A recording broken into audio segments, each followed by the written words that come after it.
This is my first ever bromeliad episode after doing hundreds and hundreds of different species. Hi guys, my name is Sean. I'm a houseplant enthusiast from Jakarta, Indonesia. In this episode, I'm going to be showing you the care and propagation of this beautiful bromeliad, whose name I'm going to butcher in a minute. It is the Goudaea ospinae var gruberi. I don't know, someone in the comment section let me know how to exactly pronounce this plant. Now this is a really easy and really beautiful bromeliad. It's very underrated. I see this as a common plant all over Singapore, but it is a little bit difficult to find here in Indonesia. And I bought this as a smaller plant. It has two plantlets growing out of it before. I think it was about a year and a half ago. And it is thriving, it is doing well, which spurred this video on today. As usual, we're going to be propagating this plant and I'm going to be showing you how to divide it and then giving you a few months update all within the same video. If these kinds of contents put a smile to your face, if this kind of content put a smile to your face, please do check out the channel for more and subscribe, like, comment down below and all that good stuff. Now this plant is native to Colombia in South America. It does like very bright light. I give this partial shade and it's done really well. Of course, I've seen a lot of care online and apparently they can do well also in bright indirect light. And I've seen them in airports and malls and such with really nice artificial light shown on it. Now in my experience, when I give it super bright, super intense, full sun, the leaves kind of bleach a little bit, but then they don't really burn. Now, of course, to bring out the beautiful pattern in them, you don't want to bleach the leaves, but you also don't want to put them in such a low light that they become dull and not as colorful and bright as before, because these colors are truly beautiful. Now, the foliage here has really bright, electrifying, a matrix pattern on the leaf, and on the underside, it is a little bit purple, so it is beautiful. When the light hit it just nice, it just shines really beautifully. And again, this is a fast growing bromeliad. It is very fuss free, so I do recommend this for landscaping. However, while we're on the subject of light, this plant does prefer top light. Keep that in mind because this is a rosette type plant. And the way that you water bromeliad is, number one, you could water the soil level, but keep in mind, you don't want to overwater it. If you have a very soggy potting media, you really want to back away with watering. But for me, I give it a very chunky epiphytic mix. So they do want something very fast draining. Now the question is, how do we even water this? How does it absorb water? Well, they do it from their mouth. So if you see here on the bromeliads, they have almost like a cup where they can actually suck in water from there and also a bit of nutrients. So it is a good idea to introduce some nutrients into the mouth, whether you're using maybe one little bit of slow release fertilizer or if you're using your foliar spray. And back to the potting media, you do want to give it anything that's free draining. These guys can actually live in a different combination of media, but if you choose to grow it on the ground or something very soggy, you might really want to back away with watering. And these guys are not particularly prone to pests. I don't give it a lot of pest control, but then somehow I don't see pests growing on this. So this is actually a very easy plant to grow, and also not many bacterial or fungal spots on them despite me neglecting it completely. And as a bromeliad, it does have very showy flowers. It has a yellow bract, if I'm not wrong. And the thing with bromeliads is that after they put out their flowers, they will, that main plant will die off slowly, and then before it does so, it will introduce a lot of pups on the bottom, as this plant has done. So in today's episode, we're going to be separating the pups. We're going to be potting up differently, and I don't know how many plants there is now, but I counted quite a lot. But the problem is I don't really know where the mother is, the original plant. Maybe it's died off, or maybe it's still hanging on somewhere. But that is just the life cycle of most plants in the Bromeliaceae family, is that they basically live only once, and before they go out, they go with a big bang, giving you lots of babies. Okay, by the way, this is my first ever bromeliad episode after doing hundreds and hundreds of different species. So if you're interested to see how I propagate different plants, check out my older videos. All right, I'm gonna start separating the pups. Got a sterilized knife here. I want to try to cut it free, but I do see that it's got some roots on the base. So I want to try to preserve as much roots of this one plant as possible. Oh my God, look at how beautiful this is.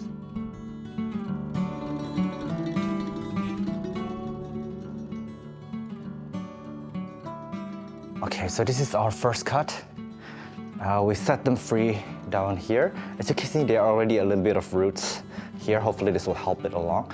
And this has given me two pups already. This is one pup and this is the other.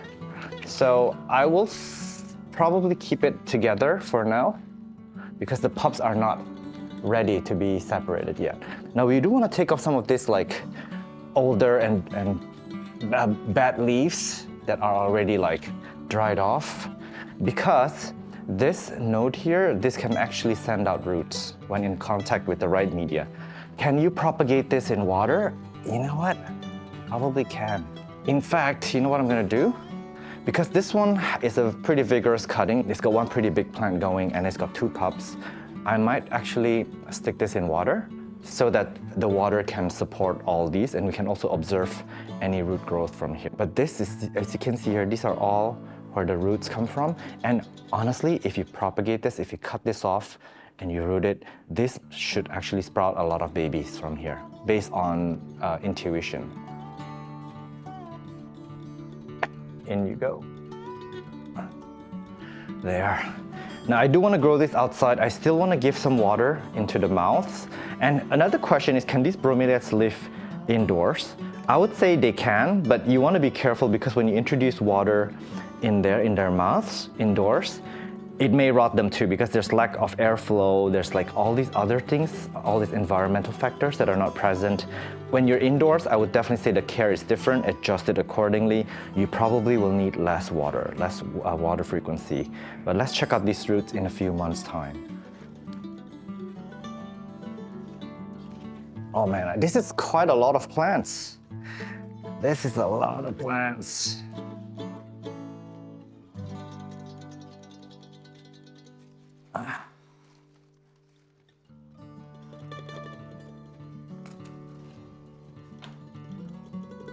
Okay, and like usual, take off like the older leaves. Got like water dripping everywhere because we watered this plant earlier, so there's like water in its mouth. And it's basically regurgitating all that water back to me now.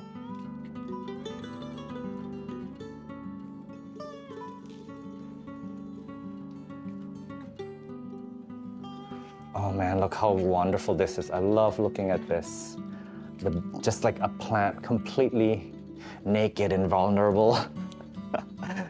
So if you see here, these are already like putting out aerial roots.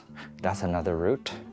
So this is going to do well. Now I'm going to apply some activated charcoal to this so that it helps prevent any kind of infection, any bacteria growing on it.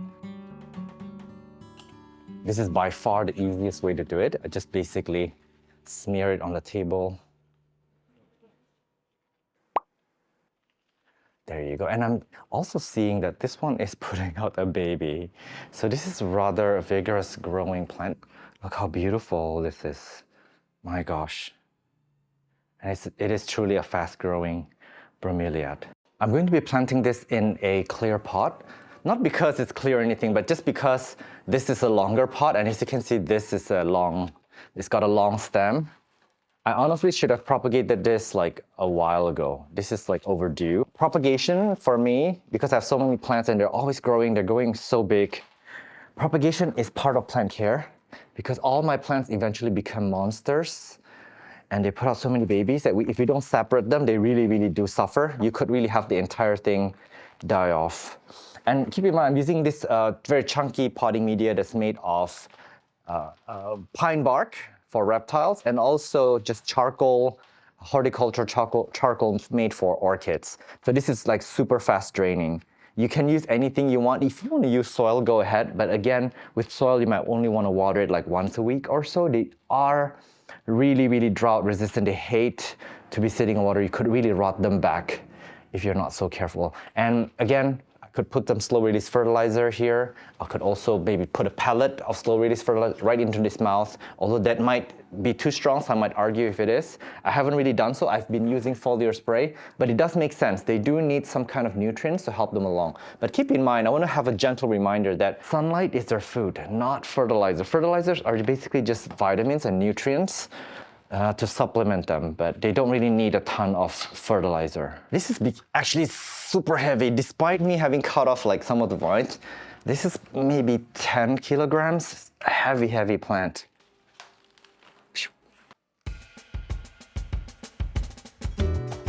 So I've been really into getting into bromeliad lately because of two influences that I have. I met with Joanne Onari. She has a booth for bromeliad in the Bangkok plant shows. And she has some beautiful bromeliads. And she shared some care tips with me in some it's in one of my older episodes.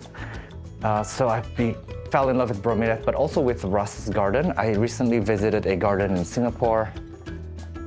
That's beautiful as well. Some beautiful collections, and apparently they're very, very diverse. The pineapples, tillandsias, or herb plants, they're all in the Bromeliaceae family. There's Dichias, Hacteas. There's so many different. Check those episodes out if you want to see some really beautiful bromeliad. But I'm sure there's a lot more out there for us to celebrate, for us to enjoy. I'm gonna do one thing with this one because it does have a lot pretty established looking pop. I'm gonna try to break it free.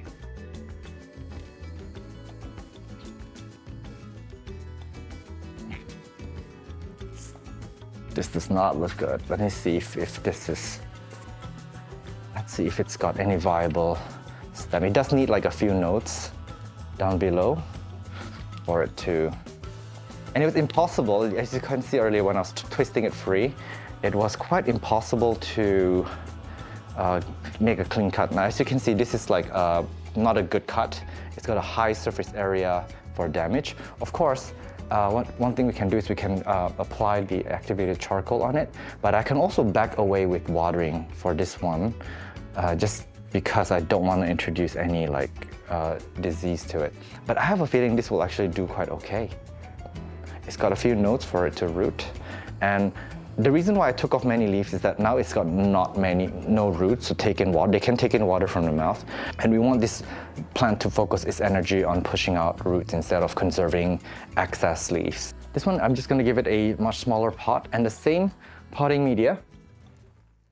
Again, we can, because this is a very free draining potting media, it does not retain any moisture. We can water it every day. That is my plan.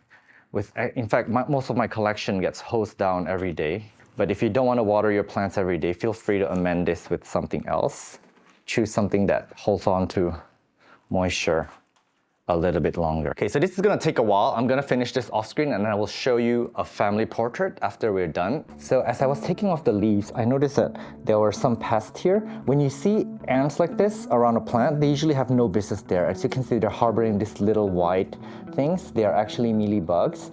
So they have a symbiotic relationship with mealybugs and also scale, where they will harvest their eggs, they will grow them, and then they would place them on the plants. So the mealybugs are the ones that are eating the plants, and then the ants would eat their poop in return. Of course, some ants can live on flowers and fruits and things like that because those will give them nectar, but usually ants cannot directly process these and eat these. And you see here, these here are the growth points. So a lot of the babies are actually sprouted from the center of the stem. It's the same morphology as your other plants like aroids, aglaonemas, and things like that, even though the bromeliad looks radically different.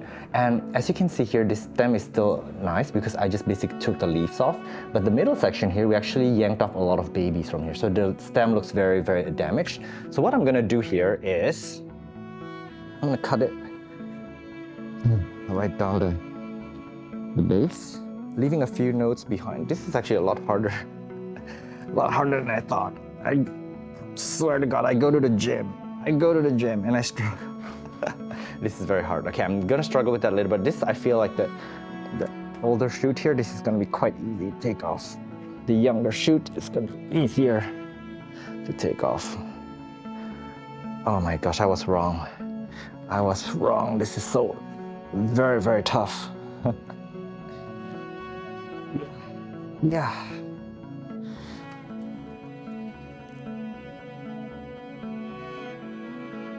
I'm tempted to just break it. Oh gosh. It is like cutting into bamboo. You shouldn't. I feel that it's very fibrous, so I think it will damage it quite a lot if I...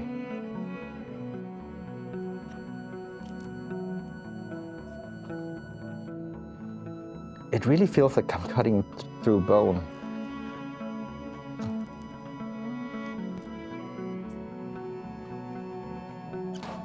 Okay. Man, That was quite the workout. I'm gonna try to struggle off screen later for this, but I do want to cut this off right here. And this section I'm just gonna throw away because this section is a little bit damaged. I mean, technically I have a feeling you can plant it and something might grow out of it, but this should actually yield me a few new vines. Yeah. Yeah, this is really big, and I took off one baby from here, but there's another one hanging on. So this top cutting is usually one that is most viable, the one that has the most energy stored in them. And you know, when we propagate any plant, again, the top cutting is usually the one that's most valuable. And I want to show you here, this is where we took off the babies. I don't know if you can see inside.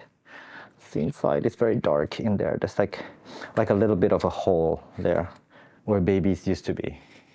I might, in fact, do one favor for this plant because it's got many leaves, it's got no roots.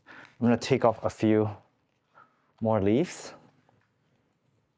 And by the way, a lot of these bromeliads, when we go to the plant shows, they are sold like this. They were brought in like this, bare root, and they can live like this for 3, maybe 7 days. I don't know exactly how long, depends on the species. So they're quite easy to transport. And yeah, so this is one that we took off the baby, but another one is coming out. This is another baby that's coming out. Oh, I see even more babies. So we're gonna just plant this directly into a potting media. All right, guys, so this is everyone. We've got one going in water. We've got 3 little ones in the front. 1, 2, 3, 4, 5, and 5 medium size. Now I'm gonna try to grow one of them indoors just to see how the indoor care might look like, and I will give you guys an update. See you. Hey guys, it's about 6 weeks and I'm ready to show you guys some final updates. This is actually one of my fastest propagation videos. Normally these videos last 3 to 6 months, but I think you can see from here that all these plants are ready.